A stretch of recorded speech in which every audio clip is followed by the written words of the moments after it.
రామారావు గారి జీవితంలో ఈ హై స్కూలు ఇంటర్మీడియట్ సందర్భంలో జరిగినటువంటి 2-3 సంఘటనలు చూద్దాం.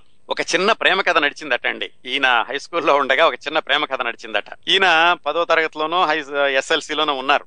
అక్కడ ఉండగా ఏం జరిగిందంటే, తెల్లవారుజాము నేను పాలు పోయడానికి వెళ్ళాడు కదా ఇంటింటికిను. ఒక ఇంటికి ఒక రోజు వెళ్ళినప్పుడు ఒక అమ్మాయి పాలు పోయించుకోవడానికి బయటకు వచ్చింది. 15-16 సంవత్సరాలు ఉన్న అమ్మాయి పాలు పోయించుకోవడానికి బయటకు వచ్చింది. 2-3 రోజులు అలా వరుసగా ఈయన పాలు పోయడానికి వెళ్ళడం, ఆ అమ్మాయే పాలు పోయించుకోవడానికి రావడం, ఒకళ్ళొకళ్ళు చూపులు కలవడం, మాట్లాడుకోవడం మొదలు పెట్టారు. తెల్లవారుజామును కదా, ఇంకా పెద్దవాళ్ళు ఎవరు లేచేవాళ్ళు కాదు. తెల్లవారుజామున 3:30-4 అయ్యేది. ఆ సమయంలో అంటే ఎవరు ఉండరు కాబట్టి ఇద్దరు కూడా మాట్లాడుకోవడానికి సమయం అనుకూలంగానే ఉంది. మాటల్లో తెలిసింది ఆ అమ్మాయి కూడా ఈయన క్లాసేనని. మాటలు కూడా కొంచెం పెరిగి కాస్త వరండాలో కూర్చుని ఇద్దరు మాట్లాడుకునే వరకు వచ్చింది. రోజు ఈయన హుషారుగా రావడం, వర్షంలో వచ్చినా గానీ వర్షంలో తలిసినా గానీ ఆ అమ్మాయి ఏదో తుండి అందించడం, తడదుల్చుకుని అక్కడే కూర్చోవడం, ఇద్దరు కూర్చుని మాట్లాడుకోవడం.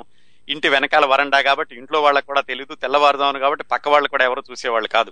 ఇలా జరుగుతూ ఉంది. కొన్ని వారాలు గడిచినట్టు ఉన్నాయి. చాలా ఆ ఆ అమ్మాయి వాళ్ళ నాన్నేమో బాగా ఉన్నవాళ్ళు, బాగా ఉద్యోగస్తుడు, బాగా ఉన్న ఫ్యామిలీ అన్నమాట. సో ఇలా నడుస్తూ ఉంటే కొన్ని రోజులకి వీళ్ళకి తెలిసింది, ఏమిటి ఈ అమ్మాయి తెల్లవారుజామునే లేస్తోంది, చదువుకుంటానని చెప్తోంది, మార్కులు సరిగ్గా రావటం లేదు. మార్కులు చూశారు వాళ్ళు, ఏమిటో అర్థం కావట్లేదు. ఇక్కడ చూస్తే మన తారక రాముడి మొహంలో కూడా కాంతి వెలిగిపోతోంది, విపరీతమైన హుషారుగా ఉంటున్నాడు. ఇంతకు లేనటువంటి హుషారు చాలా వచ్చేసింది, స్కూల్లో బాగా ఉంటున్నాడు. ఈ పరిచయం ఎంతవరకు వెళ్ళిందంటే, కాస్త ఇంటి దగ్గరే కాకుండా బయట కూడా అప్పుడప్పుడు బయట దుర్గగుడికి వెళ్ళడం, కృష్ణానదికి వెళ్ళడం, ఇలాగా వాళ్ళ పరిచయం పెరుగుతూ వచ్చింది. ఈ అమ్మాయి వాళ్ళ ఇంట్లో అనుమానం వచ్చింది, ఏమిటి ఈ అమ్మాయి రోజు తెల్లవారుజాము లేదు చదువుతోంది కానీ మార్కులు సరిగ్గా రావడం లేదు అని అనుమానం వచ్చి మొత్తానికి వాళ్ళ అమ్మగారో నాన్నగారో ఎవరో ఈ అమ్మాయిని పరిశీలించడం మొదలు పెడితే తెలిసింది, ఏమిటి ఈ అమ్మాయి తెల్లవారుజామున లేచి పాలు పోయించుకుంటోంది. పాలు పోయించుకుంటే కాకుండా పాలు పోయడానికి వస్తున్నటువంటి కుర్రాడితో కూర్చొని కబుర్లు చెబుతోంది.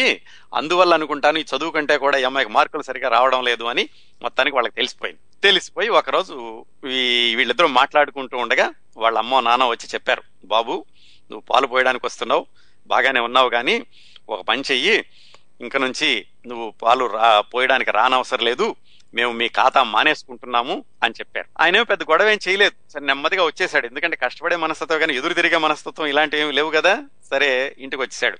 తర్వాత తెలిసింది ఏంటంటే, ఆ అమ్మాయిని అక్కడి నుంచి విజయవాడ నుంచి రాజమండ్రి పంపించేశారు. అందుకని మళ్ళా ఎప్పుడు ఆయన అమ్మాయిని కలుసుకోవడం జరగలేదు. ఈ విధంగా ఏంటంటే ఒక సున్నితమైన, అది అవ్యక్తమైనటువంటి ప్రేమ కథలాగా మొదలయ్యి అప్పుడే ముగిసిపోయింది. అది ఒక సంఘటన ఆయన జీవితంలో జరిగింది. ఇలా హై స్కూల్ అయిపోయింది. ఇది హై స్కూల్లో ఉండగా జరిగింది.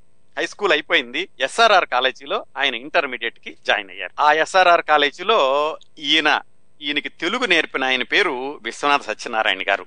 మన జ్ఞానపీఠ అవార్డు గ్రహీత, రామాయణ కల్పవృక్షం రాసిన ఆయన ఆ మహాకవి విశ్వనాథ సత్యనారాయణ గారు ఎన్టీ రామారావు గారికి తెలుగు నేర్పారు. ఆయన కేవలం తెలుగు మాస్టర్ గానే ఉండడం కాకుండా ఆయన స్కూల్లో పిల్లలతోటి నాటకాలు కూడా వేయిస్తూ ఉండేవాళ్ళు. రామారావు గారికి అప్పటికి ఇంకా నాటకాలు వేయాలని ఏమీ అనిపించలేదు.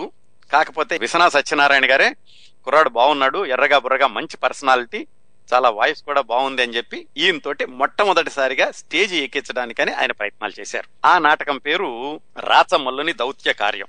ఆ నాటకంలో ఈయనకి ఒక పాత్ర ఇచ్చారనమాట, నాగమ్మ పాత్ర ఇచ్చారు. అప్పట్లో మగవాళ్లే ఆడవాళ్ల పాత్రలు వేస్తూ ఉండేవాళ్ళు కదా. సో ఆయన దీంట్లో నాయకురాలు నాగమ్మ పాత్ర ఇచ్చి ఆ నాటకాన్ని వేయించారు. అయితే అక్కడ ఒక చిన్న ఇదేం జరిగిందంటే, ఈయన నాయకురాలు నాగమ్మ పాత్ర వేసేటప్పుడు మేకప్ చేసుకుంటూ ఉండగా ఈయన వచ్చారు, విశ్వనాథ సత్యనారాయణ గారు వచ్చి, మీసాలు తీసేరు అబ్బాయి, ఇది ఆడా వేషం కదా, నువ్వు మీసాలు తీసేయి అన్నారు. ఈయన అదేమిటి సార్, మగవాడికి మీసాలే పౌరుషం కదా, నేను ఎట్టి పరిస్థితులను తీయను అన్నారు. ఆయన తీయమండం, ఈయన తీయనడం, మొత్తానికి నాటకం స్టేజ్ మీదకి వెళ్లేటువంటి సమయం దగ్గరకు వచ్చేసింది. మొత్తానికి ఏదో మీసాలను అడ్జస్ట్ చేయించుకుని ఆయన స్టేజ్ మీదకి వెళ్ళడానికి సిద్ధంగా ఉన్నారు. ఎప్పుడూ స్టేజ్ ఎక్కలేదు, మొట్టమొదటిసారిగా రంగస్థలం ఎక్కడం ఆయనే రాసుకున్నారు. ఆ తర్వాత చాలా సంవత్సరాల తర్వాత విజయ చిత్ర అనే పత్రికలో ఇంటర్వ్యూలో రాసుకుంటూ మొట్టమొదటిసారిగా రంగస్థలం ఎక్కడం ఎలా ఉన్నది అని రాసుకుంటూ ఆయనే చెప్పుకున్నారు. అక్కడ నుంచున్నాను, వాళ్ళ అమ్మ దగ్గర నుంచి చీర అడిగి తెచ్చి ఆ చీర కట్టుకున్నాను. ఆయన రంగస్థలం మీదకి వెళ్లాల్సినటువంటి సమయం వచ్చింది, కాళ్ళు వణుకుతున్నాయి,